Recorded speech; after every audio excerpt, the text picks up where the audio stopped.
My dear brothers and sisters, a comment appeared under one of our videos. Simple words, yet carrying the weight of a heavy heart. The viewer wrote, I want to learn the Qur'an, but I don't know where to start. Should I begin with hadith? Some hadith are strong, some are weak. I feel confused, I feel lost. Please guide me. Slowly and quietly. That fear builds a wall between the Qur'an and the Book of Allah, the Exalted.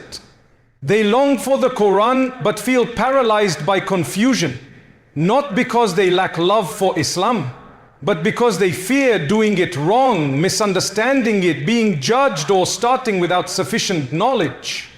Slowly and quietly, that fear builds a wall between the heart and the Book of Allah, the Exalted.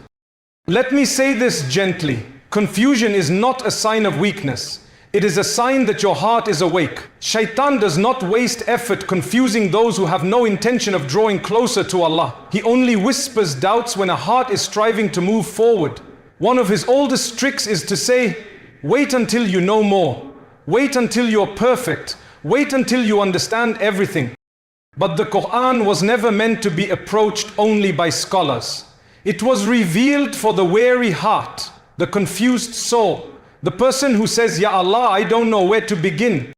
When revelation first came to the Prophet Muhammad, peace and blessings be upon him, it did not start with complex arguments, classifications, or scholarly debates. It began with recitation. The Quran was heard before it was explained. The companions did not demand lessons in hadith sciences first, they simply asked, recite to us what Allah has revealed. That is why Allah describes the Quran as a healing, a light and a mercy, not as a burden. If you are standing at the door of the Quran today, feeling confused and overwhelmed, know this: you are not late, you are not unqualified, you are not unworthy. The Quran is not asking how much you already know, it is inviting you to come closer. Do not begin your journey with debates about strong and weak hadith. Those matters are important, yes, but they come after the foundation. Start with the voice of the Qur'an, with its letters, its sounds, with slow and imperfect recitation. Even if your tongue stumbles, your pronunciation falters, or your heart trembles. The Prophet, peace and blessings be upon him, gave glad tidings of double reward to the one who recites with difficulty, because Allah looks at effort, not eloquence. Here is the most beautiful truth. The Quran does not demand speed, it invites presence. 5 sincere minutes can weigh heavier on the scales than hours without heart. Do not let confusion rob you of this blessing. You were not created to master the Quran in a single day, you were created to walk with it. Every journey begins with a first step. Not a perfect step, but a sincere one.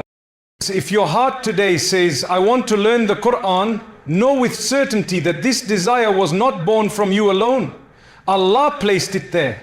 And Allah never plants a desire in the heart without also opening a path toward it.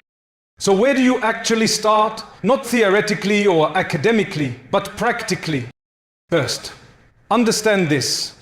The Quran is not learned like ordinary subjects. It is learned the way hearts are rebuilt, slowly, patiently, with presence. Allah did not reveal the Quran all at once. It came down over 23 years, because hearts grow gradually. Feeling overwhelmed is in fact following the sunnah of revelation step by step. That's step 1. Begin with recitation, not debate. Leave aside arguments about weak and strong hadith for now. Avoid drowning in YouTube controversies or overloading your heart. Start by learning to read the Quran properly. Even if you already read a little, return to the basics. The Quran deserves respect, not haste. Learn the Arabic letters correctly, how the sounds are produced. Learn slowly. Allah loves consistency more than quantity. 10 minutes daily is better than 2 hours once a month. Many people quit because they try too much too soon. The Quran is not a race, it is a relationship. Today, Allah has made learning easier than ever. Use helpful tools without becoming dependent on them, apps that let you hear correct pronunciation, repeat verses, and follow along gently. Tools like Qur'an reading pens allow you to touch a verse and hear it recited properly. These are aids for your tongue and ear, not replacements for sincerity. Step 2. Let the Qur'an enter your heart before seeking full explanation. Many ask, should I understand everything before I read? No. The Qur'an touches the heart before it fully explains itself to the mind. Some verses you will not understand today, and that is okay. The companions' hearts softened long before they grasped every detail. They listened, reflected, and returned. Allah calls the Qur'an a light. Light does not need explanation to illuminate. It simply needs your presence. Read, listen, repeat. Meaning will come with time. Step 3. Build a daily appointment with Allah. Do not wait until you feel ready. You never will. Choose a fixed time, even 5 minutes. After faql, before sleep, any quiet moment, and guard it like treasure. When you show up for the Qur'an shows up for you. Ramadan is approaching, the month in which the Qur'an was revealed. Do not wait until then. You would lose precious days. Start now, even if your recitation is slow and stumbling.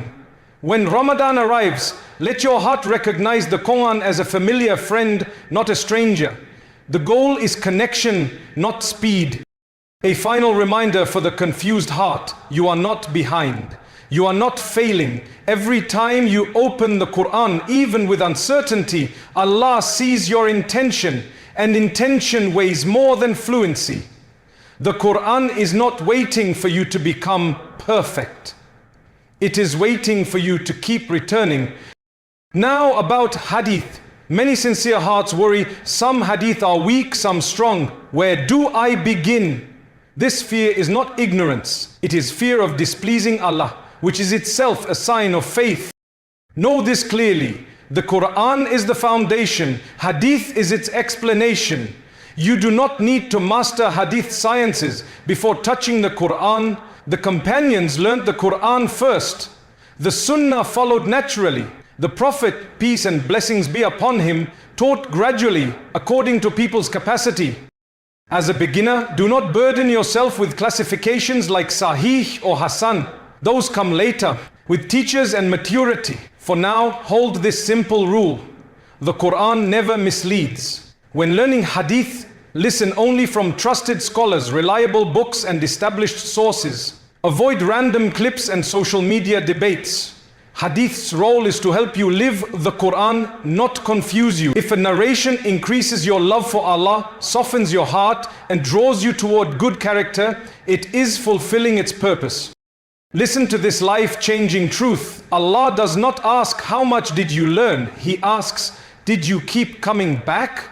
A person who reads 2 verses daily for years travels farther than someone who reads 10 juz once and then disappears. Consistency builds roots, and roots keep you steady when life shakes you. Slowly, quietly, the Quran reshapes you. At first, nothing dramatic happens. You read, listen, repeat, but unseen changes begin. Your heart softens, your reactions improve, patience grows. Sins that once felt normal start to discomfort you, and you turn to Allah before turning to people. This is the Quran working from the inside out.